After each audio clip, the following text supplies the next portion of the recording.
Bom dia, pessoal, tudo bem? Segunda-feira, dia 15, quase que eu falei quinta-feira, não, dia 15 de agosto de 2022, metade do mês aí.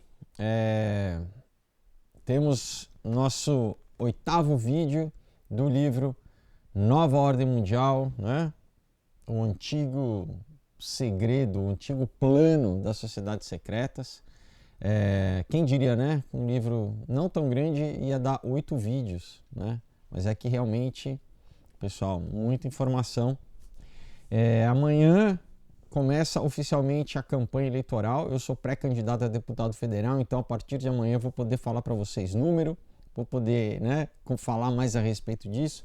Em breve o site vai estar também, né? Vou deixar para vocês poderem ver o que eu penso, né? O que eu quero contribuir aí, né? Com o nosso país, né? Então é isso, fiquem ligados. Então, por enquanto, eu vou só lembrar vocês dos meus livros, tá? Os quadrinhos que eu já fiz aqui, todos os roteiros de cinema. Temos 6 aqui, tá? Levei 7 anos para fazer os 6, fora o tempo de escrever, né? Mas aqui todos feitos com muito carinho, pessoal, todos com mais de 100 páginas, tá? Histórias incríveis. A gente tem a trilogia do Aurora, Caos e Ômega. Se você quiser entender, né, muito bem tudo que está acontecendo de, né, Nova Ordem Mundial, Sociedades Secretas, Tecnocracia, Cibernética, Escatologia, aqui está de uma forma bem fácil, né, bem sintetizado, com muita ação, com aventura, com personagens muito legais. Então, demais, muito legal. O Knock Me Out aqui é um drama romântico que se passa no mundo do MMA, tá? É uma homenagem aos filmes dos anos 80, como Rock, Karate Kid, os filmes que usam o esporte, né, de uma forma inspiracional. Se você gostou de Top Gun, se você gostou de Cobra Kai, então, né, sem lacração, sem, né, personagens masculinos fracos, não, aqui tem herói de verdade. E tem trilha sonora no Spotify, assim você lê ouvindo as músicas, cria a sensação de estar vendo um filme mesmo, tá? O pessoal chama de cinema gráfico, quem já leu, né? Um outro dia, aqui é um manual para o jovem, tudo que ele vai enfrentar hoje em dia nas universidades, nas escolas, né, na sociedade, essa questão de droga, pessoal. Inclusive abuso sexual, a gente fala de política, de narcotráfico, mas com uma metafísica, né? Aborda um mundo sobrenatural, uma história muito legal. Ganhei um prêmio do Ministério da Cultura com ela e, como eu, aqui também o bicho pega, pessoal, ação ininterrupta sobre como você enfrentar o mal face a face e não esmorecer, mas tirar força ali, né? E conseguir vencer o mal. Então, um thriller, né, que se passa aqui na Mata Atlântica, muita ação, perseguição, mas uma redenção no final. Então, pessoal, né, imperdível. Como vocês adquirem? Fácil, diretamente comigo, é só mandar uma mensagem nos links que estão aqui embaixo, tá? Tem o Instagram, tem um link que está aqui, tem o link da página do Aurora HQ no Facebook e tem um e-mail também, que é uma forma super fácil de você entrar em contato, tá? Então, não esqueça, não é pela Amazon, pessoal, diretamente comigo. Assim eu também mando uma dedicatória para vocês, tá? Chega em qualquer estado do Brasil, outros países também. Que mais? A gente tem os links do Rumble e do Odyssey, onde eu posto os vídeos que não dá mais para postar aqui no YouTube. Essa semana eu devo fazer um novo apanhado das últimas semanas, né? Onde a gente faz aquele resumão de tudo que está acontecendo, com muita notícia que você não vai ver em outros lugares. Então, importante, assista lá, tá? Não deixe de assistir. E também tem o link do Subscribestar, se você quiser se tornar um apoiador do canal, é pelo Subscribestar, tá bom? Muito obrigado quem apoia o canal, quem gosta do trabalho, né? Agradeço o apoio de vocês. Muito bem, vamos lá, pessoal, vamos começar aqui. A gente, né, obviamente, se você não viu as outras partes, comece, né, assistindo lá do primeiro vídeo para não pegar o bonde andando, né? Mas enfim, então aqui a gente está no capítulo 7 do livro, onde vai falar sobre como esse movimento jacobino, né, que ao longo do livro a gente viu como o movimento revolucionário francês ele foi criado literalmente na maçonaria, né? Então aqui ele vai falar como que isso chegou nos Estados Unidos também, tá? Então, 16 de julho de 1782, um ano após os ingleses, né, terem concedido aos americanos a independência,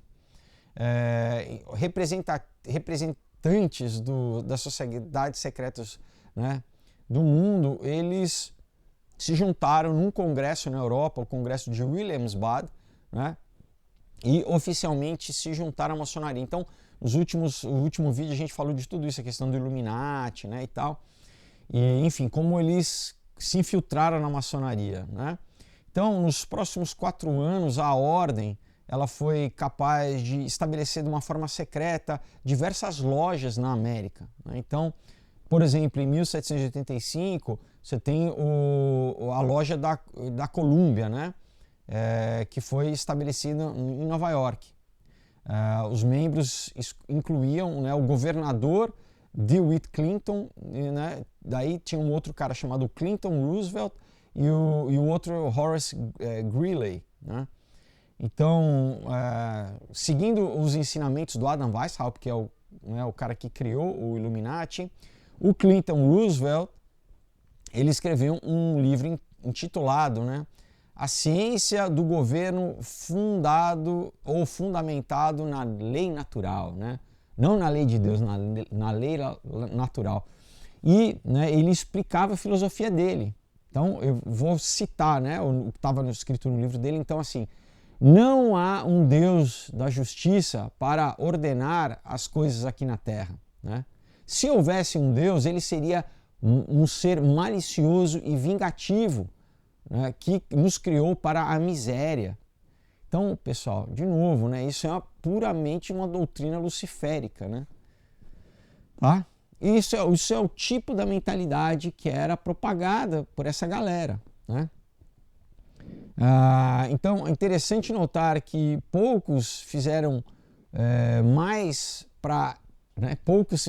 poucas pessoas fizeram mais para avançar os planos do iluminismo e do comunismo nos Estados Unidos do que o descendente do Clinton Roosevelt, que era quem? O Franklin D. Roosevelt, que foi presidente americano, né?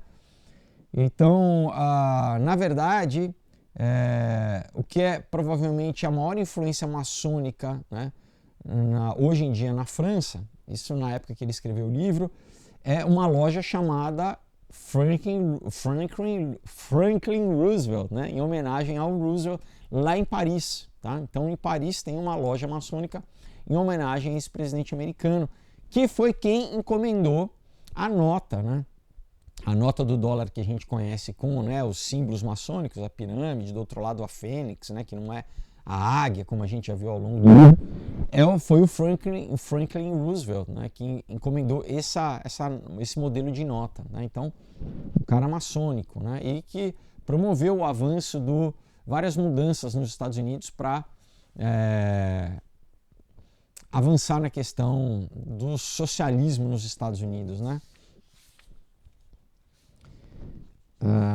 Então, o John Quincy Adams, que foi o 6º presidente dos Estados Unidos, ele não tinha nenhum apreço pela maçonaria de forma geral, né? E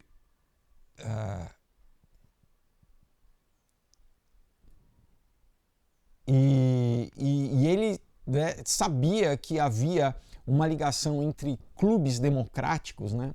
Aquela história, usar a palavra democracia, né, para embutir, como a gente acabou de ver aqui no Brasil, né, galera? Carta da democracia, na verdade, o Fidel Castro, em 59, já tinha, né, uma carta da democracia. Então, um monte de tirano, pessoal, um monte de, né, gente que quer escravizar, usa a democracia para os seus fins, se esconde debaixo da palavra democracia, né?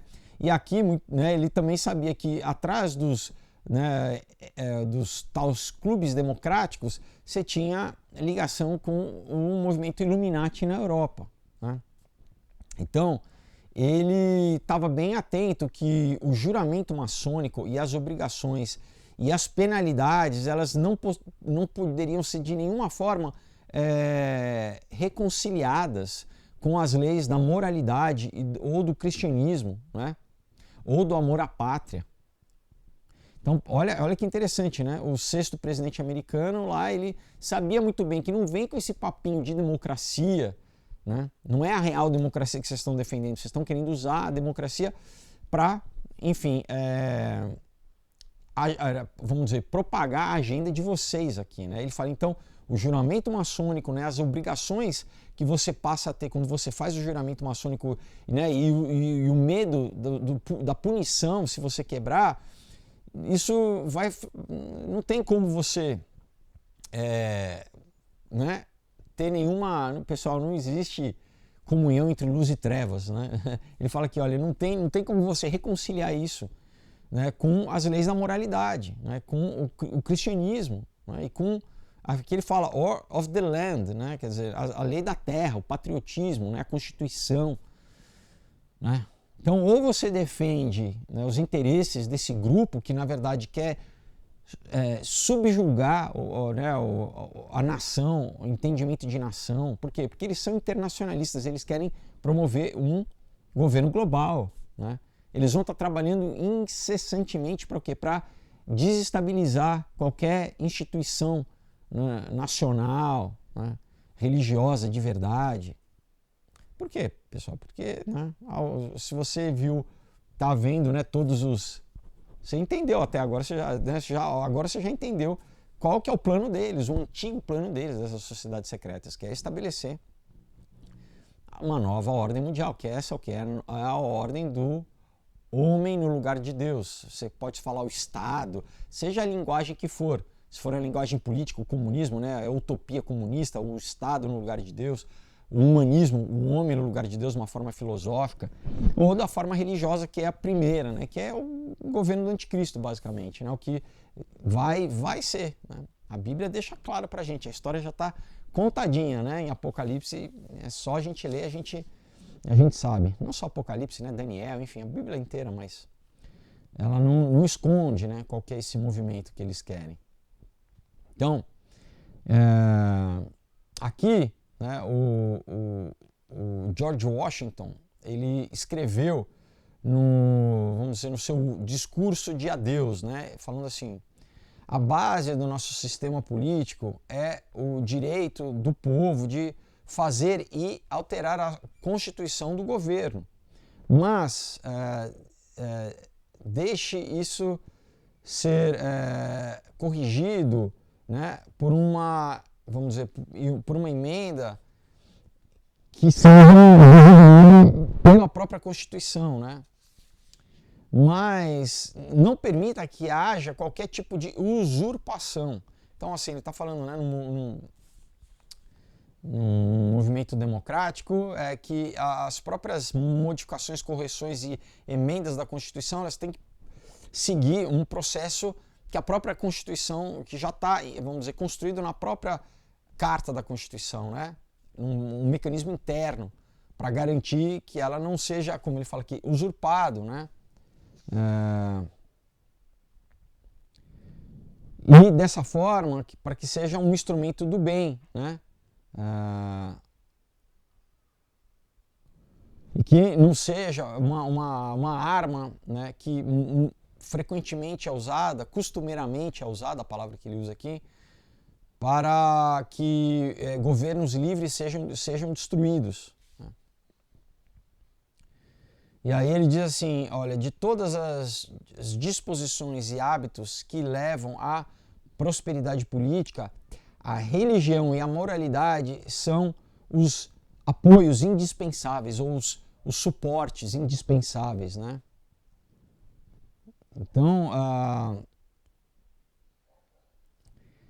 né, ele aqui, ele está, vamos dizer, atacando essa noção de que a separação vamos dizer, quando a gente fala, né, do Estado laico, da religião e do Estado, na verdade, isso foi feito lá para que o governo não ditasse qual seria a religião oficial, que houvesse liberdade de culto.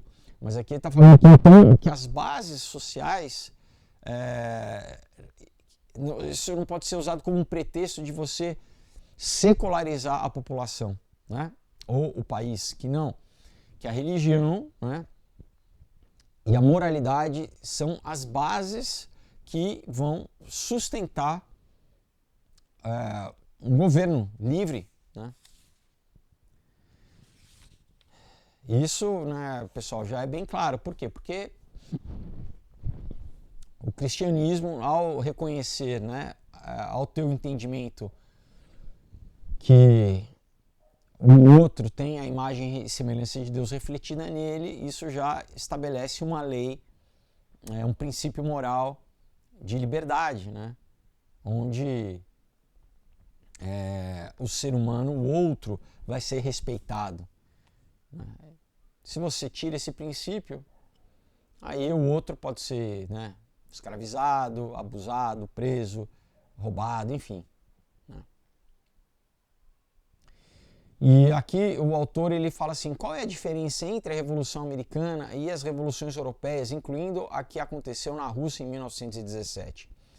A diferença é que na América o cristianismo era muito forte para ser apagado pelo fervor revolucionário.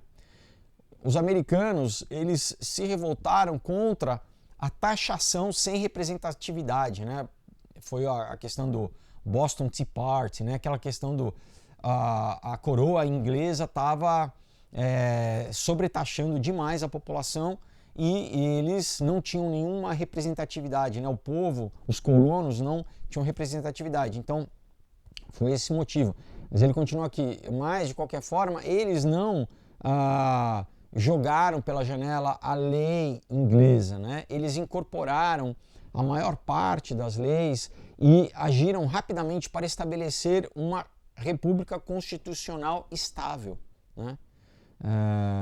Então, se isso é uma justificação adequada para qualquer revolução, é um assunto para um outro debate, né?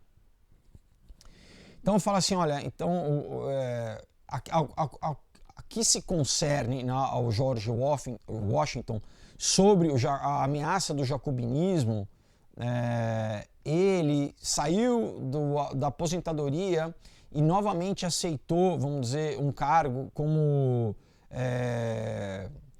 comandante do exército, né? E ele publicamente ele apoiou, né, atos contra o movimento jacobino, né? Então, numa carta escrita para o reverendo G.W. Snyder, né, em 24 de outubro de 1798, ele pediu desculpas, né, por dar a impressão de que os maçons americanos estavam envolvidos em qualquer rebelião. Então, o que o autor aqui está falando? Que apesar do George Washington ser maçom, ele não viu com bons olhos o fato do iluminismo, do Illuminati ter se infiltrado dentro da maçonaria e promover, né, jacobinismo, promover rebelião como tinha acontecido na França. Então, ele fala assim, olha, não é a minha intenção duvidar de que as doutrinas do Illuminati e os princípios do jacobinismo não têm se espalhado nos Estados Unidos. Pelo contrário, que não tem se espalhado nos Estados Unidos, né?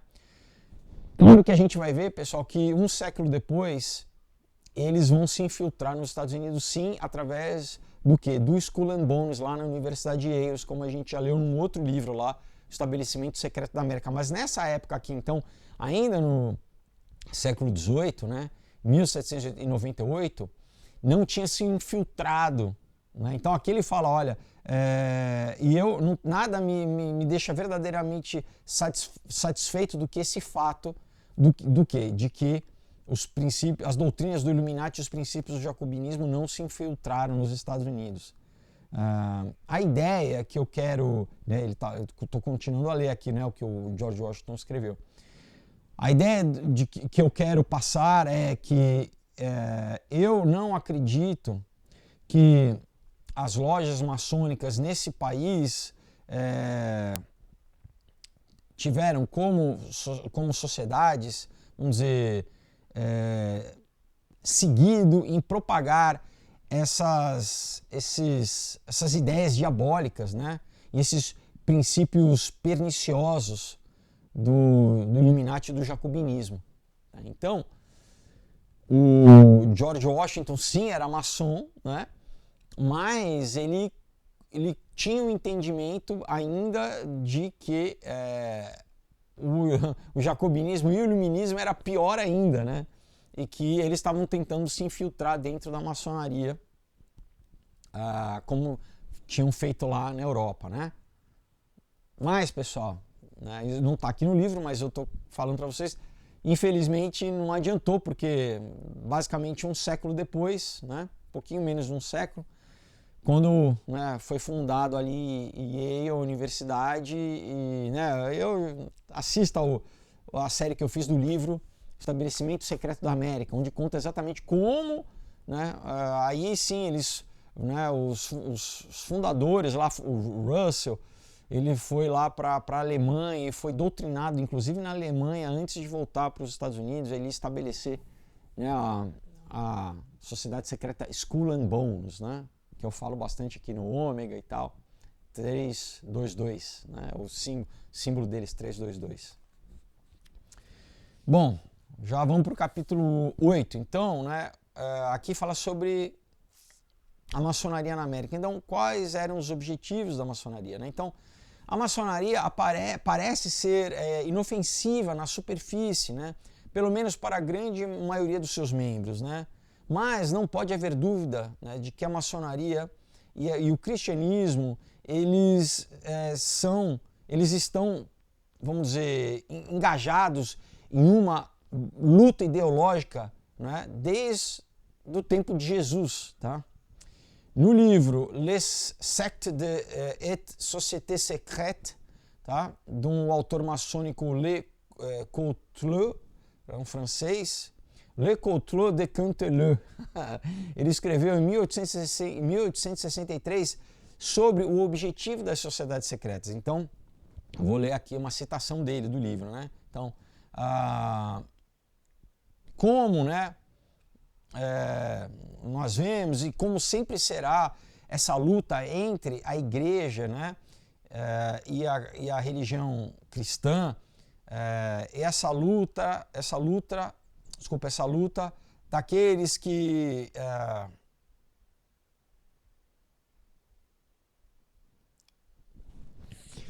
ele fala essa luta que eles têm contra todas as sociedades secretas, né? E com todas as iniciações, desde a egípcia até a Illuminati, né? É uma cadeia, né? Que é uma cadeia de lutas, vamos dizer assim. Então, basicamente, ele está falando assim, né? A gente está do nosso lado aqui, as sociedades secretas, que independente das iniciações que remontam o Egito, né? As iniciações antigas, até... Então, olha o pulo temporal que o cara fala. Ele fala desde o Egito Antigo até o Illuminati. A nossa luta é contra a igreja e a religião cristã. Outra autoridade, né, o Vicomte Léon de Poisson, ele explica que o objetivo da maçonaria é perverter a natureza do cristianismo na sociedade ocidental para uma religião maçônica que ele chama de um racionalismo ateísta. Então, de acordo com o Ponsins, a destruição do cristianismo é indispensável para que a ordem da maçonaria estabeleça uma nova política, né, e uma nova cidade social, vamos dizer assim, né? Colocar isso no seu lugar. Então, né, uma nova ordem mundial, uma nova sociedade, blá, blá, blá, blá, né? Então, olha só, o significado mais profundo, né, dessa luta é religioso. Como eu falo, né, pessoal, no começo é político, depois é o que? É cultural, aí depois é filosófico, até chegar no mais profundo, que é o que? É o religioso, é o metafísico, né? Ou eu faço o contrário, eu falo que tudo começa na metafísica, no espiritual, e vai decantando, né? Vai se materializando, né? Então, a primeira esfera é espiritual, depois filosófica, depois cultural, e no final é a política, né? Então, esse é o conflito entre Deus e o homem, né? Segundo ele fala, né? Isso é conduzido simplesmente pela razão. Por isso que eles querem, então, implementar ateísmo, né? Racionalismo, reducionismo, deixar o homem, né, completamente separado de Deus, desassociado de Deus, sem fé, né? E é bem mais fácil de você dominar, né? Porque geralmente o cara também vai cair no hedonismo, né? Quando ele fica nessa esfera assim, racional, né? Aí tem todos os impulsos carnais que o cara tá um prato cheio, né? O cara tá facinho pegar ele, né? Enredar ele aí nos seus vícios, nas suas concupiscências, né? Bom,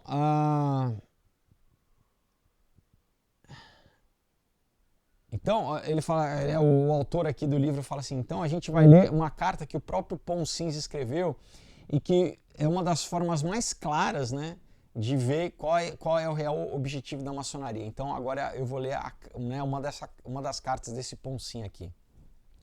Falando assim, olha, a grande tarefa da maçonaria é divulgar ideias, algumas vezes nobres e bonitas na aparência, mas na realidade destrutivas, das quais o protótipo é o famoso lema liberdade, igualdade e fraternidade.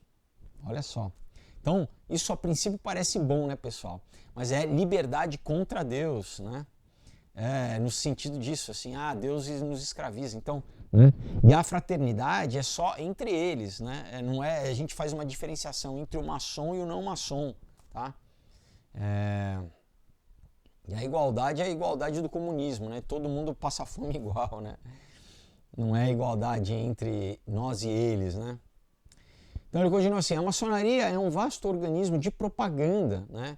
Que ele atua através de um lento sugestionamento, espalhando um fermento revolucionário de uma maneira insidiosa, né?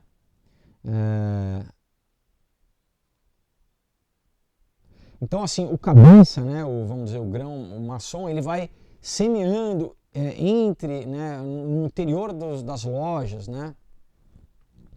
E isso é transmitido, né, para as lojas menores. Então, vamos dizer, da loja matriz, né, em cada cidade tem a loja principal, e daí vai sendo transmitido para as lojas menores, né? E isso vai sendo penetrado, né, entre as instituições afiliadas à maçonaria. Então, olha só, né, esses maçons que estão em posições de poder em outras instituições, esse pensamento maçônico vai se infiltrando também em outras instituições e vai influenciando as outras instituições, né? E aqui também na imprensa, olha só, então maçons dentro da, né? Aí é o que, pessoal? Você vai criando uma cultura, você vai formulando uma cultura, tá? E no final acaba o quê? Tomando o público na mão. Por quê? Porque você vai se infiltrando. É um programa de poder, né, pessoal? Você vai se infiltrando o quê? Nas academias, né? nas universidades, nas instituições, né? No governo, na imprensa, né? E vai, né? Vai agindo de forma subversiva, né? É o que né, no século XX o Gramsci chamou de quinta coluna, né? Basicamente de, né, ganhar por dentro, né? E ir subvertendo, e se infiltrando, subvertendo. Então, só que aqui ele está escrevendo, né, no século XIX. Então ele fala de forma incansável, né, e durante o número necessário de anos. De novo, eles pensam a longo prazo, né? Olha só, de uma forma incansável, e ao longo do número necessário de anos, né? Esse sugestionamento, ele vai trabalhando em cima da opinião pública, tá? E das modas, né? Ele usa a palavra fashions aqui, então, não da moda de roupa, mas assim, mas o que a gente fala hoje de trend, né? Dessas tendências culturais. Então, olha só, ele vai falar assim, olha, a gente vai sugestionando a opinião pública, né? A gente vai condicionando o que é legal, né? O que são as tendências, tá? E isso leva às reformas que fazem com que as nações morram. O que eles querem? Né? Acabar com nação, Estado-nação, conceito de país, né? Por quê? Porque, de novo, são internacionalistas, né? Aí ele continua assim, então em 1789 até 1848, né, anos de revoluções francesas, porque depois você teve uma outra revolução em 1848, né? A maçonaria, né, e o seu momentâneo comando, no seu momentâneo comando de poder, falhou no seu objetivo supremo. Olha só que interessante. Ensinados por essas experiências, né, o progresso tem se tornado mais lento, mas mais seguro ou mais garantido, né? Então presta atenção, ele está vendo aqui, olha, a gente errou nas revoluções que a gente fez na França, tá? Tanto na primeira revolução, né, como na segunda, a gente falhou em conseguir estabelecer, né, esse governo comunista que a gente queria, né? Mas isso nos ensinou, né? A gente está aprendendo com os erros e isso está conduzindo a, enfim, uma implementação mais lenta, mais garantida no final, tá? Ele continua assim. Então, quando as preparações revolucionárias forem obtidas, né, e suficientemente julgadas, a maçonaria deixa, né, o campo para as organizações militantes, os carbonares na Itália, os bolcheviques, olha só, pessoal, tá? Ou também para outras sociedades secretas. E ela, vamos dizer, se retira para, vamos dizer, aqui, né, as sombras do background, né, as sombras do pano de fundo, né? Então, né, resumindo, ele está falando, a gente prepara um movimento revolucionário, somos nós que fazemos isso, e aí, na história, nos livros de história, quem vai fazer a revolução não somos nós, vão ser os Carbonari na Itália, ou são os bolcheviques, esses são os revolucionários, mas na verdade, esses são os caras que vão aparecer só, porque quem criou tudo somos nós, né?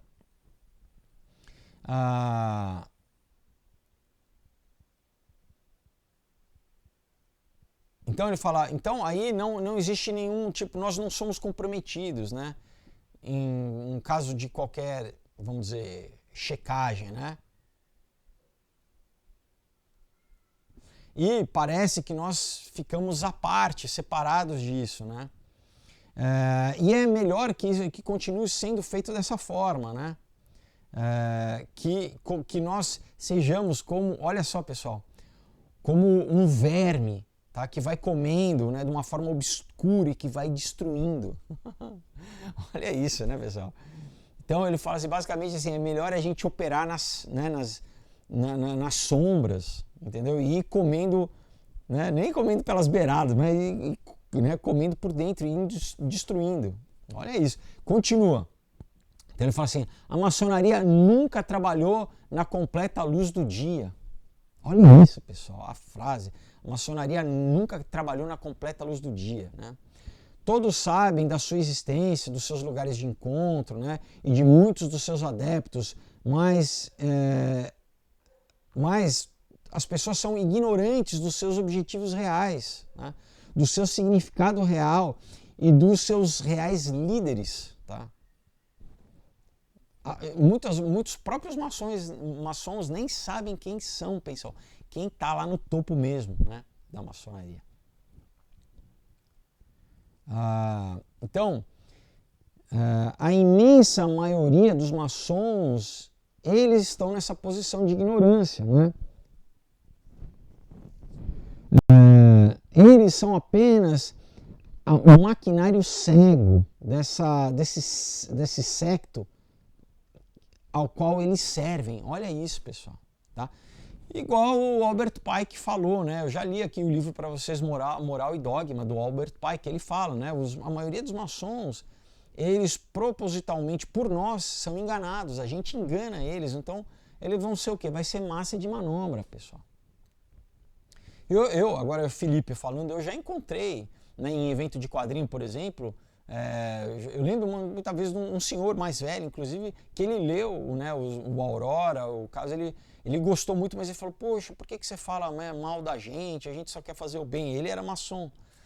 E, entendeu? Eu não queria entrar nessa questão olha, de falar, né, até por respeito a ele, mas falar, desculpa, senhor, o senhor está enganado, o senhor está sendo manipulado, o senhor acha que é para fazer caridade, né? O senhor acha que é aquelas coisas de um networking e tal, quando o buraco é mais embaixo, né? Olha o que, né, o próprio cara está admitindo aqui, tá? Eles são um maquinário cego, uma máquina cega, né? Ela é só o quê? Só para, sabe, ser usado, tá? Então ele continua assim, falando, olha, muitos maçons honestos estão cegos, né, para o que eles ficariam estupefatos, né, se eles soubessem para que propósito eles estão sendo usados. Então, pessoal, com certeza, muita gente que entrou na maçonaria, né, por motivos diversos, né? Um é isso, é um status, né? Às vezes, pessoas de influência estão na maçonaria, eu vou entrar. Eu vou depois ler um livro para vocês chamado Construtores de Impérios, né? Sobre a maçonaria, como durante o Império Britânico, a maçonaria era basicamente porque a maioria era toda militar também, era uma forma deles colonizarem os países, né? A maçonaria foi usada dessa forma também. Então muitos eles se juntavam na maçonaria por vamos dizer, uma garantia também de que um ia ajudar o outro, ia arrumar emprego um para o outro. Inclusive, se o cara ficasse viúvo, eles iam cuidar. Quer dizer, se o cara falecesse, eles iam cuidar da família, da viúva, dos filhos. Então, né, um networking assim de ajuda, de tal. Mas, aqui ele fala, se esses maçons honestos soubessem para qual real propósito eles estão sendo usados, eles iam ficar estupefatos. Que na verdade é o quê? É isso, pessoal. É preparar o governo do anticristo, tá? Preparar, ajudar a conduzir o mundo para esse sistema internacional, esse governo internacional, essa religião ecumênica internacional, globalista, tá? O objetivo é esse. Só que muitos não sabem, né? Que estão trabalhando para o anticristo, tá? Basicamente é isso. Bom, ele continua aqui. Então, aí, né, o autor do livro, não desse livro, né, ele está falando do Ponsins, né, ele continua, né, explicando por que poucos maçons sabem que quais são os objetivos finais da ordem, né. Então, o trabalho da maçonaria é subdividido, né, e compartimentalizado, no sentido de que, né, você não sabe o que o outro está fazendo, você não sabe, é tudo segredo, é segredo dentro de segredo, parece aquela boneca russa, sabe, que tem uma dentro da outra, pessoal, eles não contam nada, né? Então cada grupo, né, ele faz o trabalho que foi designado a ele, mas eles continuam ignorantes, né, a respeito do lugar que eles ocupam no esquema geral da maçonaria, né? Por quê? Porque se eles soubessem, muitos iriam abandonar, né? Se ele entrasse na hora, já falasse, é o seguinte, né? Faz aqui o ritual, o juramento, agora você trabalha pro capeta, né? Eu acho que talvez tenha gente né, que fosse continuar, não, é isso mesmo que eu quero, mas eu acho que uma grande maioria fala, não, é isso, a verdade é essa, né? Então não quero nada a ver com isso, não quero ter nada a ver com isso, né? Bom, continua assim, né? O ritual maçônico revelado, né? Então, todo maçom, ele faz uma série de juramentos, né, tão antigos que um termo separado é dado para descrever esses juramentos. Então, eles são chamados o quê? Juramentos de sangue. Olha que interessante. Por que tem, né, essa coisa de você quando faz um pacto com o diabo, você tem que assinar com o sangue, com o seu sangue. A Bíblia fala que o quê? a vida está no sangue, né, pessoal? Por isso a gente fala o sangue de Jesus, né? Se existe um elemento de troca no mundo espiritual, é o que? É sangue, porque o sangue é a vida, pessoal, tá? Então, eles fazem juramentos de sangue. É muito sério, pessoal. Então, olha, a maçonaria, como nós conhecemos hoje na América, né? É pensado, vamos dizer, que ela tem 33 graus ou níveis, né?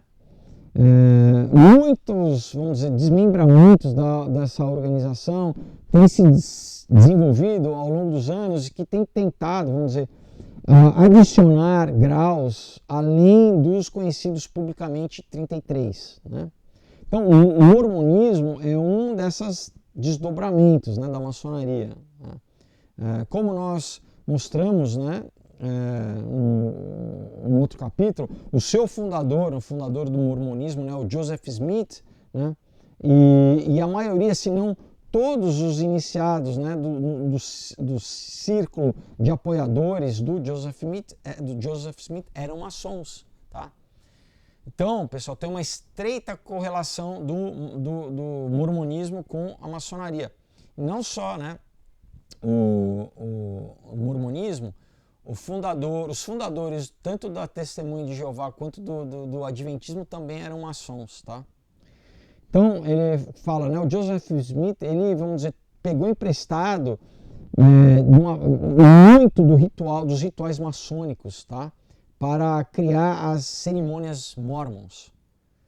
Então, olha isso, né, pessoal? Às vezes a pessoa, né, é convidada por alguém, por algum familiar, entra no mormonismo, né, sem saber que basicamente é um desdobramento da maçonaria, né? Tá fazendo juramentos, né, na ritualística que, pessoal, espiritualmente estão totalmente, sabe, comprometidos, envenenados, né? Muito sério isso. Então, assim, em cada sucessivo grau, né, o maçom ele deve jurar, né, fazendo juramentos cada vez mais cruéis e bárbaros. Você vai se comprometendo cada vez mais. Então, os detalhes, né, que vamos falar aqui dos rituais de iniciação, dos juramentos de iniciação, dos 3 primeiros graus da maçonaria são guardados de forma bem, né, de formas bem preservadas pelos segredos da maçonaria. Ele fala assim, então, de fato, todo maçom deve jurar matar qualquer companheiro maçom que revelá-los.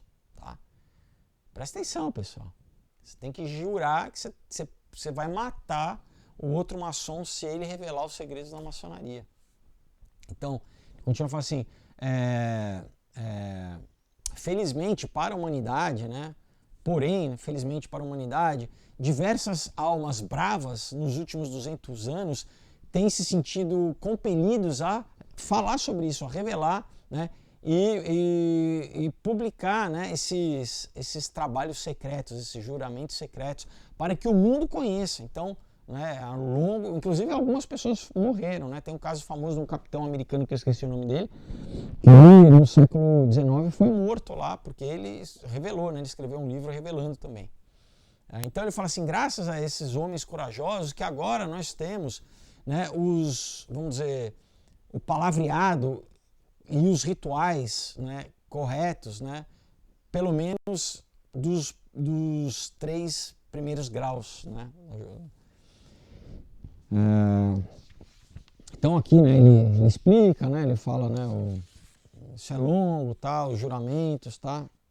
Eu vou pular um pouco isso aqui, eu sei que talvez vocês estejam curiosos, mas enfim, é longo isso aqui. E daqui ele chega no 3º grau. Eu já vou pular direto aqui para o 3º grau. Então eu falo assim, olha, percebam que o juramento ele só inclui que você não deve trapacear outro irmão maçom, mas não faz nenhuma menção a respeito do resto do mundo. Quer dizer, né? Então, no juramento ali você tem que ser honesto com um irmão maçom, mas que mentira, né? Porque eles mesmos falam que eles enganam os maçons maçons inferiores. Então, peraí, como que a gente não engana nenhum irmão maçom se a gente mente para os maçons dos primeiros graus? Então, então ele fala assim, olha, além disso, eu prometo e juro que não irei falar mal do irmão mestre maçom. Olha, do irmão mestre maçom, do cara que, né, comanda a loja. Nem por trás das suas costas, nem na sua face. Mas eu irei, vamos dizer, louvá-lo, né? E, vamos dizer, protegê-lo de qualquer perigo, estando isso em meu poder, né? Eu podendo protegê-lo, vamos dizer assim. Então, esse juramento, ele coloca, né, a fundação, o fundamento para um dos piores maus da maçonaria, né? Então, ao longo da maçonaria, é dito que eles nunca tentam recrutar membros, tá? E ele tenta deixar claro, né, que, vamos dizer, né, adquirir membros, né, conquistar membros, angariar membros para trabalhar, né, no judiciário e nos braços da lei, vamos dizer assim, né, no departamento de polícia, né, nos bombeiros, enfim, e do governo em qualquer município, estado, nação, seria altamente desejável, tá? Portanto, né, o mestre maçom, ele é pego, né, vamos dizer, se ele for pego, né, em qualquer tipo de ilegalidade, tá, é quase certo, né, que ele vai ter imunidade de qualquer processo pelos seus irmãos maçons estrategicamente colocados no sistema legal, tá? Então, eles vão infiltrando, né, por exemplo, nos fóruns, né? Então, o cara é desembargador, ele é promotor, ele é juiz, eles vão colocando ali, porque caso, né, um mestre maçom seja pego, né, em qualquer... Então a lei, pessoal, a lei que funciona para todos os cidadãos não vai funcionar para o maçom. Por quê? Porque ele vai ser protegido, né? Por quê? Porque o cara jurou que ele iria proteger o mestre maçom dele, né? Então, basicamente, isso vai dar uma imunidade assegurada, né? Olha isso. Ele continua falando, isso é reafirmado, né, a um alto grau, onde os membros dos braços legais, vamos dizer assim, em todos os níveis do governo, são encorajados, né, a, vamos dizer, chegar no 7º grau ou no grau do arco real, né? Então, a obediência estrita, né, a obediência né, completa é exigida para que o iniciado ele chegue no 3º grau, né? Então, basicamente, fica um jogo, vamos dizer assim, de benefício, né? Você vai se comprometendo cada vez mais internamente, você vai vendo que o quê? O cara num grau maior, ele tem mais proteção, ele tem mais poder, né? Então, quem está nos graus menores fica, vamos dizer assim, incentivado, entre aspas, em continuar, né, na sua, vamos dizer, na sua escalada, né, porque parece sistema de cartão de crédito, né? O cara, não, esse cartão aí, o meu cartão me dá certos benefícios, o próximo cartão me dá mais benefícios, né? O cara vai querendo ascender na escada, né? Ele fala assim, em outras palavras, né, se um mestre maçom diz para um outro que ele matou alguém, né, ou que ele cometeu algum ato de traição contra o seu próprio país, né, e se ele pedir para que essa pessoa mantenha segredo, tá, essas pessoas não são encorajadas a informar a autoridade, né? Essa pessoa, ao contrário, ela tem que manter segredo, né?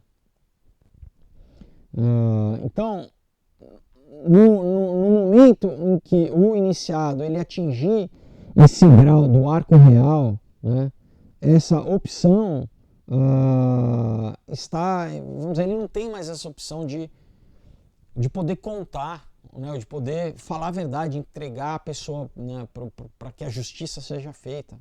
Ele não tem, né? Porque cada vez mais a ordem exige, né, uma obediência estrita, né, uma obediência completa para aqueles que vão, né, de novo, subindo nos graus. Então, o reverendo C.G. Finney escreveu em 1869, entre aspas, a maçonaria, ela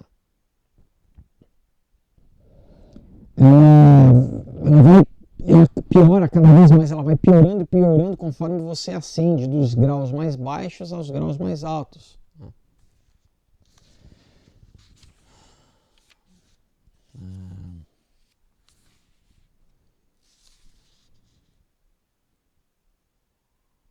Aqui ele fala, né, dos conspiradores, que lembra que eu falei para vocês do capitão, era o capitão Morgan, tá?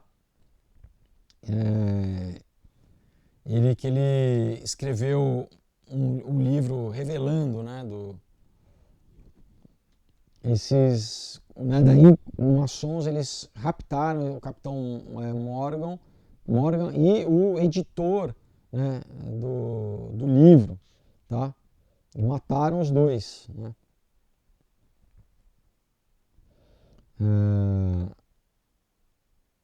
Então, ele fala que, olha,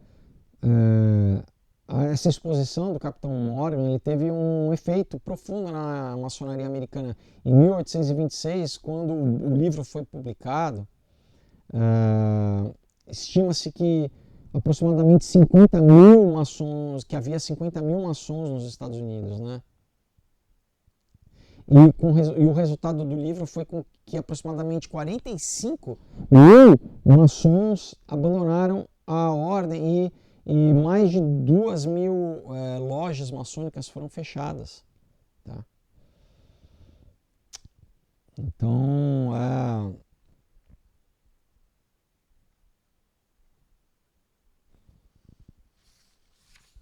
você vê, né? Mas o cara pagou com a própria vida, né? Mas ele fez um trabalho importante, né? Olha aqui, fala assim, então em 1834 um comitê, né,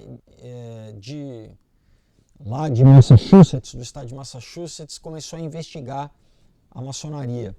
E eles descobriram que a maçonaria era um governo distinto e independente dentro do nosso próprio governo, né? E estava além do controle das leis, né, através dos seus segredos. Presta atenção, pessoal. Então é o que? É realmente, você não pode ter um estado dentro de um outro estado. Isso é subversão, isso é, né, isso é crime, né? É crime contra a pátria, né? É traição, tá? Você não pode ter, todo mundo tem que obedecer o quê? A Constituição do país. Você não pode ter uma outra Constituição exclusiva, né? E é assim que eles se infiltram nos países, pessoal. E é assim que eles promovem, né, a revolução, derrubar o governo, né? Vai pensando aqui no Brasil se a lei é para todos ou não, né? Como a lei funciona para alguns e como a lei funciona para outros, né? Como que alguém pode ser descondenado, né, depois de ter sido sentenciado em todas as instâncias, né? Que mais? Na Inglaterra, né, o Morgan, o Capitão Morgan, as revelações dele não tiveram um impacto tão negativo, né? Então, ao final do século XVIII, havia mais ou menos 320 lojas na Inglaterra. Aí, no século XIX, mais ou menos em 1864, o número era de 1.000 lojas, tá? Então, olha, cresceu bastante, né? De 320 para 1.000. E esse número dobrou em somente 19 anos. Então, né, em 19 anos, o número passou para basicamente 2.000 lojas. Então, ele fala, em 1903, você tinha já 3.000 lojas abertas na Inglaterra, né? E no mesmo ano, em 1903, o Winston Churchill foi iniciado na maçonaria britânica. Então, muita gente, né, esquece, fala, Winston Churchill, né, o grande herói. Além disso, ele era druida também, tá? Ele era, pessoal, profundamente ocultista, o Winston Churchill, né? Ele ficou conhecido, fazia um sinal aqui de V de Vitória, não tem nada a ver de V de Vitória, ele é um sinal ocultista, tá? Então, a loja de número 4.000 abriu em 1919, a loja 5.000, quer dizer, né? Então olha como foi aumentando o número de lojas maçônicas na Inglaterra. Então em 1926 você tinha 5.000 lojas, em 1944 6.000 lojas, em 1950 você tinha 7.000 lojas, tá? E por volta de 1981 você tinha por volta de 9.000 lojas na Inglaterra, né? Com um número de membresia estimado em aproximadamente 500.000 maçons ingleses, tá? E isso é aproximadamente 1/10 da atual população maçônica nos Estados Unidos, tá? Então esse número na Inglaterra, ele fala, é basicamente 1/10, né, do que... Então, estimadamente nos Estados Unidos, você tem o que? 5 milhões de maçons, é isso, né? Se é 1/10. É muita coisa, pessoal. Tá? E é dito até mesmo hoje, né, que em qualquer prefeitura, né, na Grã-Bretanha, você tem salas especialmente usadas para reuniões maçônicas, incluindo na Scotland Yard, né, e no quartel-general da Polícia Metropolitana. Então olha só como se infiltra nas instituições, no Exército, né? Sem falar nas agências de investigação, de inteligência, né? Olha aqui, a Scotland Yard você tem ali repleto de maçom, a CIA nos Estados Unidos repleta de maçom, a CIA, como eu já expliquei no livro lá, né, que eu li, o Estabelecimento Secreto da América, ela basicamente nasceu do Skull and Bones, né, pessoal? Você tem ali os fundadores do Skull and Bones que... Por quê? Porque é isso, eles já lidam com segredos, né? Eles já tratam com juramentos, com segredos. E é o tal do que a gente chama hoje de Deep State, né, pessoal? O FBI também, nos Estados Unidos, tudo infiltrado, tá? Aí ele vai falar um pouco sobre o arco real, né? Esse grau do arco real. Então, você tem alguns graus, né? Então você tem o quarto grau, é a marca do mestre, o grau 5 acho que é o passado do mestre, né? O grau 6 é o mais excelente mestre e o grau 7 é o arco real, né? Então, no rito escocês, tá? O arco real é o 13, é o número 13, mas no rito de York é o grau 7, tá? Porque você tem esse, né, o rito York, o rito escocês, enfim. Então, nesse grau, né, no grau 7º aqui, né, no rito, aqui ele está falando sobre o rito de York, muitos membros eles sofrem um choque severo na sua consciência, né? Se a sua consciência ainda existe, ainda está ativa, né? Então nesse grau o candidato ele deve jurar manter os segredos de um outro maçom, de um irmão maçom, de mesmo assim assassinato e traição, tá?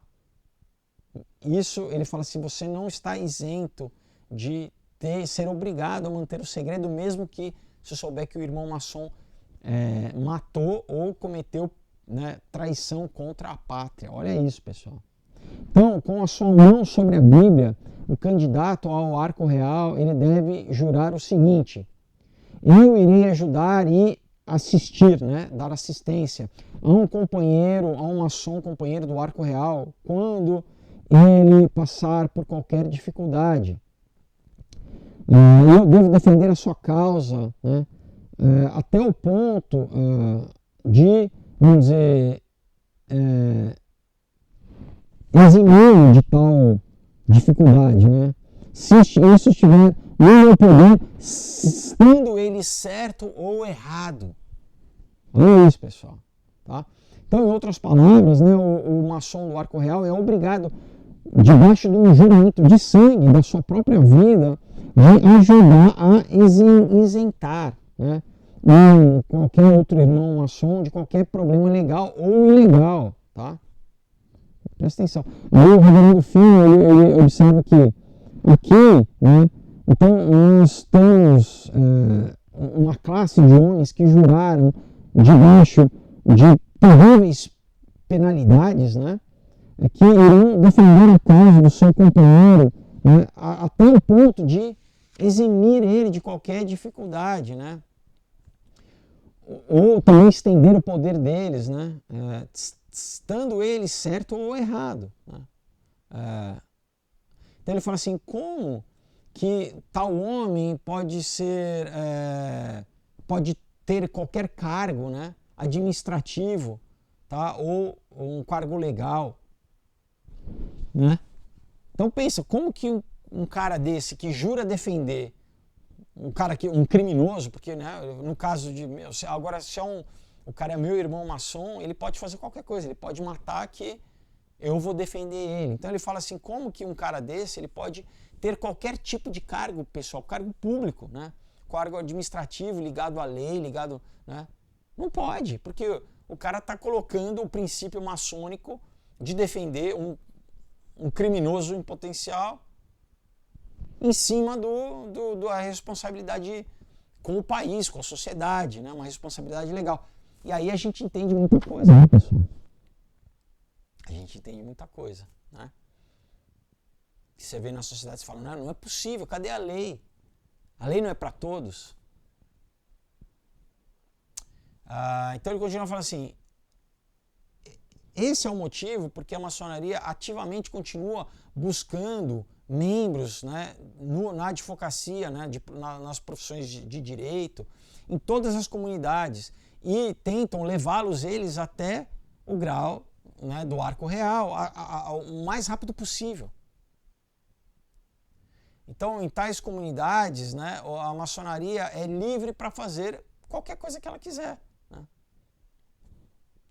Então, se, por exemplo, na cidade, eu já consegui colocar, né, os meus membros maçons, né, nos fóruns, nos tribunais, né, nas instituições, a maçonaria pode, né, pode estar ligada ao crime organizado, pode fazer o que quiser, porque o juramento que eu tenho para a maçonaria é maior do que o juramento que eu tenho, né, com a Constituição, com o tribunal, com a sociedade, com o que seja.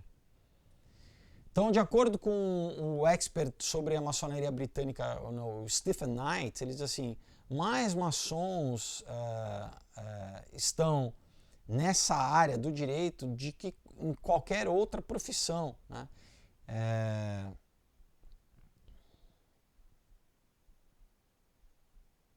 Então, inclusive, não ser maçom, né, se você é, por exemplo, nessa área, né, do direito, faz com que você corra o risco de perder, né, posições para um outro membro da ordem maçônica. Né? Então, por isso que, pessoal, muitos acabam entrando, porque falam assim, peraí, eu estou em desvantagem, né? O cara entra lá, de repente ele já é promovido, ele já, né, vai subindo, né, dentro dos cargos públicos, é comissionado, ele é indicado para, né, o cara vai ser juiz, vai ser desembargador, vai ser, né, vai subindo, né, pessoal. Então ele fala, em muitas áreas, né, muitos campos, atualmente, as desvantagens de ser deixado fora do clube, elas são entendidas como sendo muito sérias, né, para a grande maioria das pessoas que contemplam, né, que almejam, né, ocupar os cargos, né. Então, independente do que eles possam pessoalmente sentir a respeito da moralidade ou da questão moral de se unir a uma sociedade secreta, né, seja ela simplesmente, vamos dizer, a princípio, os graus mais baixos da maçonaria especulativa. Então, muitas vezes é isso, né? O cara fala assim, eu vou entrar só para, né, só para fazer parte do clube aqui, só que ele não está entendendo que o que eles vão querer fazer. Eles vão querer pegar esse cara e da forma mais rápida possível levar ele até o sétimo grau, né? O grau do arco real, aonde ele vai ter que jurar que, né, por pena de morte, que ele vai ter que ajudar um maçom lá, caso o cara faça até assassinato, pessoal, tá? Então, continua assim, né, vamos dizer, somando a isso, né, os maçons do arco real, eles juram promover e votar, presta atenção, para qualquer irmão maçom, né, a despeito de qualquer outra qualificação que um outro tenha. Então, independente se um outro cara é mais qualificado, né, você vai ter que votar no maçom, no irmão maçom. Então, durante, né, a iniciação no grau real, o candidato bebe vinho de uma taça feito com o topo de um crânio humano, tá? Então, você vai beber vinho de um crânio humano, né? Esse ritual revoltante, né, ele é simbólico do juramento de sangue, né, do arco real, do arco real, né, que exige que o candidato jure, entre aspas, ter o seu crânio arrebentado, tá?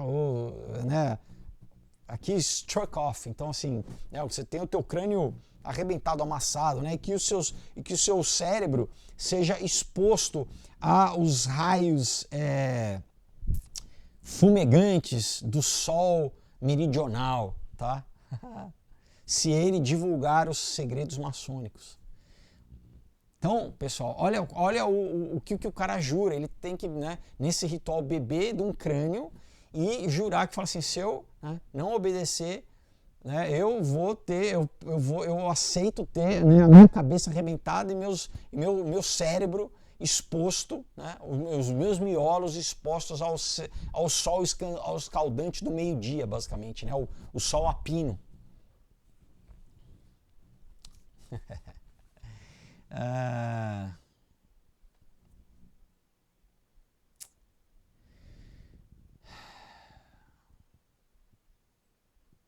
Então, baseado essas evidências, né, extensas né, e evidentes, dezenas de autores, né, ao longo dos séculos, né, eles têm revelado, né, e têm afirmado que não existe nenhuma desculpa, né, não tem como, ele fala, né? Então um maçom do arco real se tornar, por exemplo, um xerife, né? Ali nos Estados Unidos, um xerife, um delegado aqui no Brasil seria, né? Então o cara não pode, um maçom do arco real, ele não pode ser um delegado, ele não pode ser um juiz, ele não pode ser um promotor, ele não pode nem ser um investigador policial, né? Por quê? Porque todos esses homens juraram, né, entregar a sua vida para proteger um maçom do mesmo grau. Do que? Da justiça, da regra da justiça, né, da lei. Tá? Aí ele fala um pouco aqui na questão do Scotland Yard, fala do Jack Stripador, né, porque as mortes todas eram todas ligadas à maçonaria, todas ligadas inclusive o satanismo, né?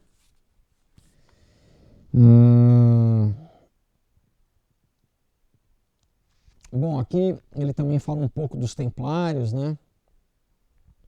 Ah, que em 1306, né, o rei francês, o Felipe IV, ele, né, mandou na sexta-feira 13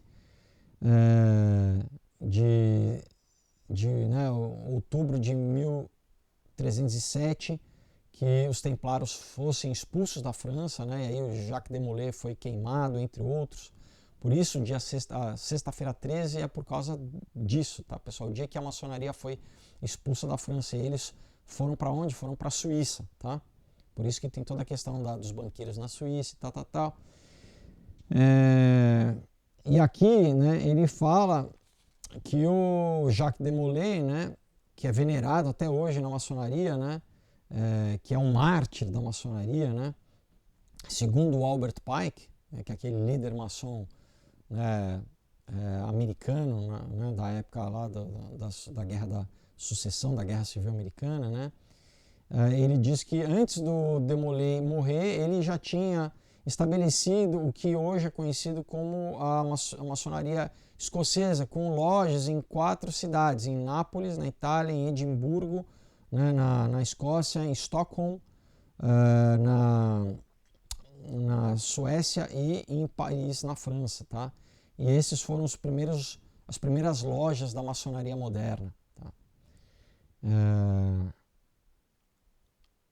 E de acordo com Albert Pike, os templários eles sobreviveram debaixo, né, de um véu de segredo, né, até que eles pudessem tomar a sua vingança, que aconteceu 400 anos depois, basicamente, o que com a Revolução Francesa no século XVIII, né.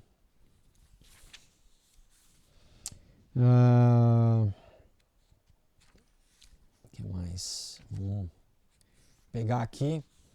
Então, capítulo 9, né, ele vai falar sobre o Albert Pike, sobre o Giuseppe Mazzini e sobre a Revolução Italiana, né. Então ele fala assim, nenhum estudo sobre a nova ordem mundial estaria completa sem incluir algumas das histórias mais fascinantes, né, ao redor do Albert Pike e do Giuseppe Mazzini, que foram os chefes, né, das formas mais ocultas da maçonaria na Itália e nos Estados Unidos no século XIX. Então, na Itália, no começo do século XVIII, alguns apoiadores da monarquia italiana, junto com um grupo católico, formaram uma sociedade secreta chamada Carbonari, né? Essa era uma cobertura perfeita para os Illuminati, que logo passaram a controlar os Carbonari, né? Então, os Carbonari tinham eles aparentemente eles caíram no papinho, né, na armadilha do Weishaupt de dizer que Cristo era o grande mestre da loja. Né? Então, olha a armadilha do Weishaupt, né? Como que a gente vai convencer os católicos, então, a se juntarem? É fácil, é só a gente falar que, então, Cristo, né, é o chefe da nossa loja. Só que muitos não sabem que, na verdade, para eles, né, no gnosticismo, Cristo é Lúcifer. Tá? Não é Jesus Cristo bíblico, né? É Lúcifer, tá? Então, esse pseudo padrão cristão, né, foi tão bem sucedido que rapidamente ele foi também implementado em graus menores da maçonaria desde então. Tá? Claro que quando eles vão subindo nos graus mais eles vão tendo a revelação de que na verdade é Lúcifer que eles adoram, né? Não é Jesus. Então, quando, né, o Adam Weishaupt morreu em 1830, na idade com 82 anos, né, o controle do Illuminati ele passou para os italianos. Tá? E provavelmente por isso que eles mostraram uma propensão, né, considerável, né, para as artes negras, né? Para artes negras, basicamente, né, magia negra, né? Então, de acordo com o Monsenhor George Dillon, né, vamos dizer, o gênio italiano, né, o temperamento italiano, logo ele ultrapassou, vamos dizer, o pensamento alemão, né, e talvez mais rápido do que quando, né, do que isso, quando o Weishaupt, né, ele faleceu, o supremo governo de todas as sociedades secretas do mundo foi exercida pela Alta Vendita, tá? Então guarda esse nome, a Alta Vendita, né? Ou o mais alto, a mais alta loja dos carbonares italianos, tá? A Alta Vendita que, pessoal, é também a base da máfia, tá? A máfia italiana. A máfia a gente sempre ouviu que a máfia era simplesmente uma organização criminosa, né? Al Capone, né? Não, pessoal, é uma sociedade secreta, tá? Tem juramento de sangue, é a mesma coisa, tá? Então, a regra da Alta Vendita, né, a Alta Vendita, ela dominava a maçonaria mais negra na França, na Alemanha e na Inglaterra. Até que o Mazzini, né, o Giuseppe Mazzini, vamos dizer, ele tomou o cetro desse império negro, né? E continuou com a sua habilidade de promover revoluções na Europa, tá? Então, uma instrução permanente da Alta Vendita é a seguinte, né? Aqui ele fala, provavelmente foi escrita pelo próprio Mazzini, né? O nosso propósito final é aquele mesmo do Voltaire. Ele fala do Voltaire, o filósofo francês que apoiou a Revolução Francesa, que era ateu, que era satanista, né? Que quando no leito de morte um padre foi dar uma execução sumária, não, né? Como que é na Igreja Católica? Esqueci o termo agora. Enfim, para o cara se arrepender antes de morrer, né? Ele falou, não é tempo de fazer novos inimigos, né? Tipo, não é agora que eu vou né, ficar de mal com o diabo.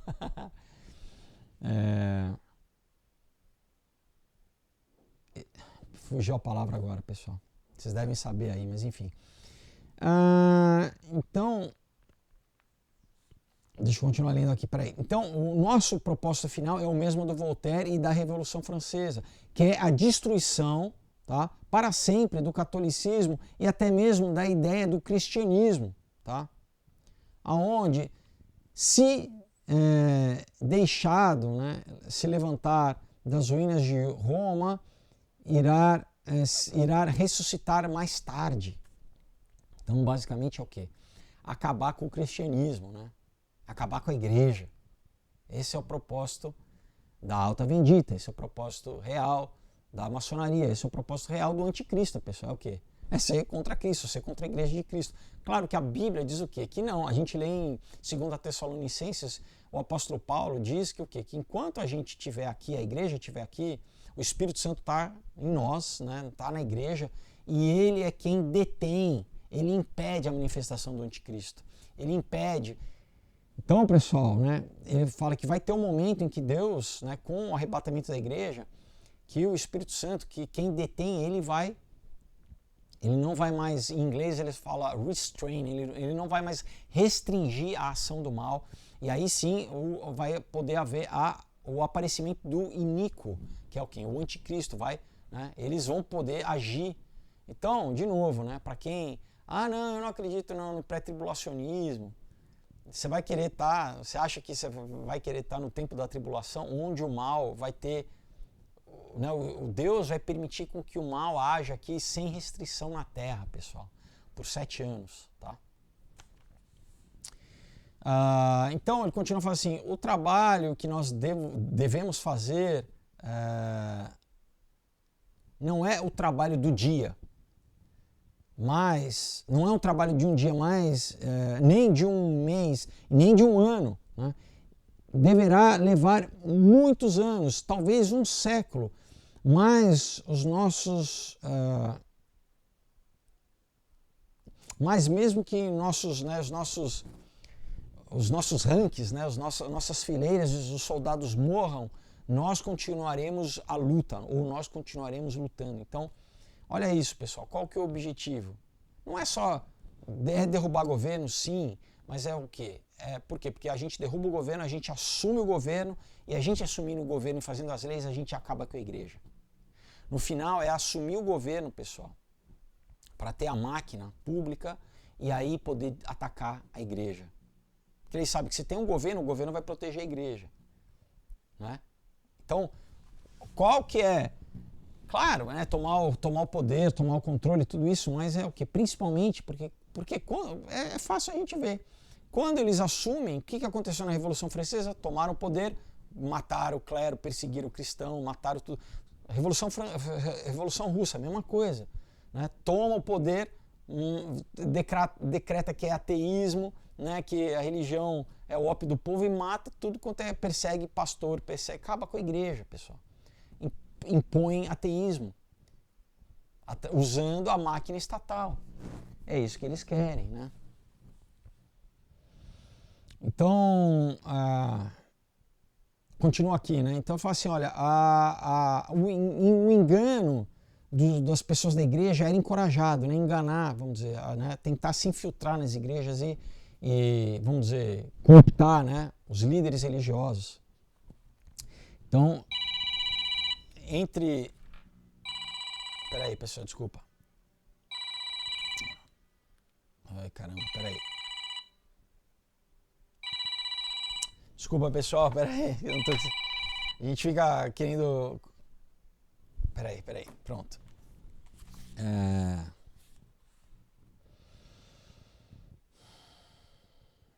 Então ele fala assim, olha, entre aspas, deixe o clero marchar debaixo da nossa bandeira, né?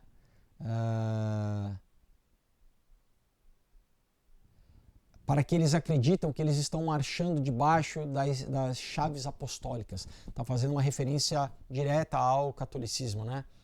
Do Vaticano, a bandeira das duas chaves cruzadas, né? Então, o objetivo, né, do Mazzini era fazer com que a maçonaria passasse a ser idêntica ao que agora eles começaram a chamar de o marxismo revolucionário, tá? Então, de novo, aí, olha só, eles começaram a dar uma roupa política a esse pensamento revolucionário maçônico. Tá? Então, por exemplo, em 1846, 2 anos antes do Marx e do Engels publicarem o Manifesto Comunista, o Mazzini falou, né, de uma forma, né, aberta e radical, tá, para revolucionários na França e na Itália. E ele, né, já avisava que a revolução ela exigia ação, não simplesmente debate acadêmico, né? Ele sentia que a retórica deveria se limitar simplesmente a alguns lemas, tá? Então ele fala assim, não é nada desse papo vocês ficarem aí só... Não, a gente tem que ter alguns lemas e a gente tem que ir para a ação, né? Realmente implementar revolução. Então ele fala assim, olha, essas discussões, né, intelectuais, elas não são nem necessárias nem oportunas, né? Existem palavras regenerativas que contêm nelas aquilo que nós precisamos que sejam continuamente repetidas no público, tá? Que é o quê? Liberdade, direito dos homens, progresso, igualdade, fraternidade, são as coisas que as pessoas precisam entender acima de tudo. Tá? Por quê? Porque, de novo, eles usam essas palavras que parecem ter um conceito positivo, só que por baixo disso, pessoal, eles avançam a agenda deles. Tá? Então, apesar da maçonaria ter se desenhada para parecer como, vamos dizer, uma fraternidade inofensiva, uma sociedade que promovia valores morais, não há a menor sombra de dúvida que até mesmo seus membros nos graus menores estão sendo usados pelos seus mestres secretos, né? Para o quê? Para atingir os objetivos dele de uma forma que o seu membro comum, vamos dizer, um membro médio, né, o maçom médio, ele não tem a menor ideia, né, do que ele está sendo usado. E hoje em dia, pessoal, não precisa nem estar mais na maçonaria. Por quê? Porque, de novo, eles pegaram essa metodologia e projetaram na cultura, projetaram na política, né? Projetaram através das universidades, estão doutrinando através do quê? Da cultura, da mídia, da academia, para os jovens. Então o jovem hoje não precisa ser maçom para seguir esse mesmo conceito. Olha só, pessoal, eles deram uma roupagem pública a esses objetivos maçônicos para quê? Para fazer uma grande massa de manobra, né? Para que, entendeu? Então o cara não precisa nem mais ser maçom, né? O jovenzinho ali, né? E eu li aqui para vocês o livro Nova Ordem Mundial, do H.G. Wells, onde ele fala, nós precisamos pegar o quê? As novas gerações, nós vamos usar os jovens para, né, para ser o nosso músculo, ser a nossa força, né?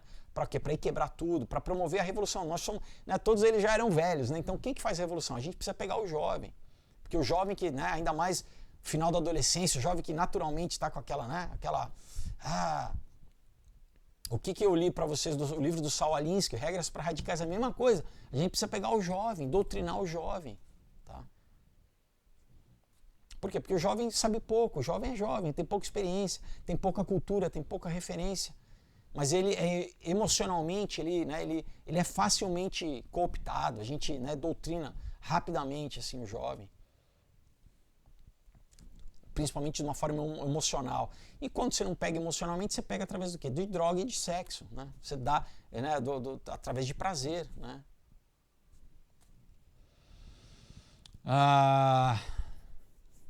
Então, continua dizendo assim, de acordo com o Monsenhor Dillon, né, os chefes secretos da maçonaria no mundo, eles estão cada vez mais ansiosos para, entre aspas, né, a citação direta dele, fazer uso, né, das formas mais comuns da maçonaria, né, para que eles não tenham só os bons vivants, né, vamos dizer, não vamos cooptar só a galerinha né, os bons vivants, né, porque tem muito a esquerdinha caviar, né, os intelectualoides, né, não somente entre os intelectuais, né, os aprendidos, aqui ele usa a palavra learned, né, as pessoas, os aculturados, os intelectuais, né, mas também aqueles que acabaram virando os bêbados, né, e os liberais, enfim, a gente tem que pegar essa galera, né. Então, além dos maçons, né,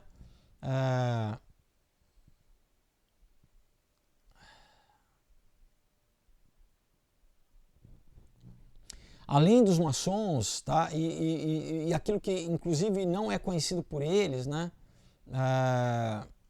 Nós iremos estabelecer um conclave mortal e secreto, né? E vamos usá-los de uma forma direta para arruinar o mundo e eles mesmos, né? A si próprios. Então, pessoal, essa galerinha que é a massa de manobra, ela acha que quando eles tomam um poder que eles vão ser protegidos, ao contrário, geralmente são os primeiros que rodam, né? E historicamente a gente vê isso, né? Na União Soviética, né? No próprio no comunismo, né? Em Cuba, né? Quando o Che ou o Fidel fizeram a revolução, os primeiros que rodam são essa galera, os professores universitários, os intelectuais, né? Porque a princípio eles têm que matar o quê? As elites, quem pensa. Para o quê? Para não ter nenhuma possível resistência depois que eles tomarem o poder e que cair a ficha e eles falam, não, mas não é bem isso que a gente achava, né? Então, para não ter qualquer tipo de resistência, essa galera é a primeira que morre, tá? Bom, pessoal, a gente vai encerrar nosso vídeo aqui. A gente continua semana que vem, tá? Vou lembrar vocês novamente dos meus quadrinhos, tá? Olha, então, né, vocês podem... Se vocês quiserem se aprofundar em tudo isso de uma forma divertida, com muita informação, é só entrar em contato e eu mando aqui para vocês, tá? Provavelmente essa semana a gente vai ter um outro vídeo. E é isso, pessoal, né? Cada vez mais tá claro a gente está chegando cada vez mais a não sei quanto tempo vai demorar, mas a gente está indo em direção a esse Deus vai permitir, pessoal, que Deus ele é longânimo e ele deixa com que o homem manifeste aquilo que o homem tem no coração. Então, para o quê? Para que haja um juízo, né? Ele espera, fala assim, olha, vamos ver se você vai se arrepender ou se você realmente vai agir, né? Se você vai trazer à tona aquilo que talvez esteja no teu coração ou está na tua mente, ainda você pode se arrepender, né? E mudar o teu caminho. Então, por isso ele vai deixar, ele vai permitir que o que eles querem, esse mal que eles querem, ele se realize, porque aí ele vai julgar. Mas você ainda tem a oportunidade de entender isso, e o propósito do canal aqui, de eu fazer esses vídeos para você, é exatamente entender que tem toda uma pressão da mídia, tem toda, além da coisa sobrenatural, né, que o apóstolo Paulo em Efésios fala, nossa luta não é contra o sangue nem contra a carne, mas contra principados e potestades, né, os dominadores desse mundo tenebroso, né, que habitam nas regiões celestiais. Enfim, então esses homens são todos influenciados por esses seres que querem destruir o ser humano, né? Só que eles estão enganados, né? Ou até alguns, né, abertamente se entregam, né? Acham que vai compensar, mas não tem ideia do que é perder a vida eterna, né? Está para sempre destituído do amor, da paz, né? Está na escuridão e no ranger de dentes, assim, distante de Deus. Então que hoje você entenda a tua necessidade de se arrepender, né? Entender que, pessoal, esse processo todo que a gente está vivendo é isso, né? É cada vez ficando mais claro quem, né, é o joio, quem é o trigo, quem quer estar com Deus e quem não quer Deus, né? Então se você, através do vídeo, falou, não, eu quero Deus, né? Eu não quero estar do lado do inimigo de Deus, eu vou te convidar a fazer uma oração comigo, que é a forma bíblica da gente se alinhar com Deus, pedir perdão, se arrepender, receber o Espírito Santo de Deus em nós, para que a gente tenha uma nova vida, uma vida espiritual, um novo nascimento através de Jesus Cristo. Amém? Coloca a mão no seu coração e ora comigo assim. Senhor Jesus, obrigado, Pai, porque hoje eu entendi a minha necessidade de te confessar como meu único e suficiente Senhor e Salvador, de pedir perdão pelos meus pecados, de me arrepender de todo o mau caminho. Eu peço a Ti, Jesus, venha me lavar, me purificar com Teu sangue, o sangue que me torna branco como a neve, que me lava e me purifica de todo pecado, Senhor. Eu te louvo e te agradeço pelo Teu sacrifício na cruz do Calvário e pelo Teu ato de amor que me oferece de graça esse sacrifício. E hoje eu recebo, Pai, eu confesso a Ti como meu único e suficiente Senhor e Salvador. Te agradeço, Pai, pela Tua obra na cruz do Calvário. Eu tomo posse, Senhor, eu faço uma aliança contigo, Pai. Eu abro meu coração para que Teu Espírito Santo venha habitar em mim. Eu abro mão, Senhor, de toda rebeldia, Senhor, de toda, Pai, dureza de coração, Pai, de toda autonomia, Pai, de toda independência, Senhor. Eu digo, Pai, que eu reconheço que eu sou dependente de Ti, Pai, eu preciso de Ti. Eu peço que Tu venha me guiar, me conduzir, Senhor. Eu quebro hoje qualquer laço, qualquer pacto que eu fiz com as trevas, com o mal, consciente ou inconscientemente, na autoridade do Teu santo nome, Jesus. Eu faço uma nova aliança no Teu sangue, Pai. A aliança, Pai, superior, que me garante a minha salvação. Obrigado, peço, escreva o meu nome no livro da vida do Cordeiro, Pai, me série com o Teu Espírito Santo da promessa. Eu peço, Pai, que a partir de hoje Tu venha me conduzir ao Teu propósito, Senhor, ao propósito que Tu tem preparado para mim desde antes da fundação do mundo. Eu quero, Pai, ser, Pai, o Teu corpo aqui na terra, a Tua igreja, fazer parte da Tua igreja aí, glorificar o Teu nome, Pai, pregar o Teu evangelho, levar vida para as outras pessoas. Eu Te louvo e Te agradeço, Pai, pela minha salvação, por esse dia, Pai. Em nome de Jesus, amém. Amém? Se você fez essa oração crendo no seu coração, a Bíblia garante que você é uma nova criatura, você passou da morte para a vida, você agora é um filho ou uma filha de Deus. Então, né, te aconselho a comprar uma Bíblia para você ler, né, começar a ter uma disciplina de oração, de leitura da Bíblia. E claro, né, você vai ter dúvidas, mas não só por isso. Você busca uma igreja para você estar andando junto, inserido no corpo de Cristo com pessoas que têm o mesmo espírito que você, vão te receber, vão te acolher, amém? Vão te discipular. É um novo nascimento, agora, né, é uma nova vida, começa a partir de hoje, amém? E glória a Deus pela sua vida. Então busque uma igreja, mais uma igreja que pregue essa doutrina, que pregue que Jesus é 100% Deus e 100% homem. Então, se você for visitar uma igreja, pergunte isso, olha, vocês acreditam que Jesus é 100% Deus e 100% homem? Qualquer coisa diferente disso, né, agradeça e vá buscar uma outra igreja, amém? Então, novamente, pessoal, né, ficam aqui os quadrinhos, entrem em contato, tá? A gente vai ter mais vídeos essa semana, fiquem ligados e também me sigam nas redes sociais, porque essa semana a gente começa a nossa campanha e eu vou contar com o apoio de vocês, tá bom? Deus abençoe, até a próxima, tchau!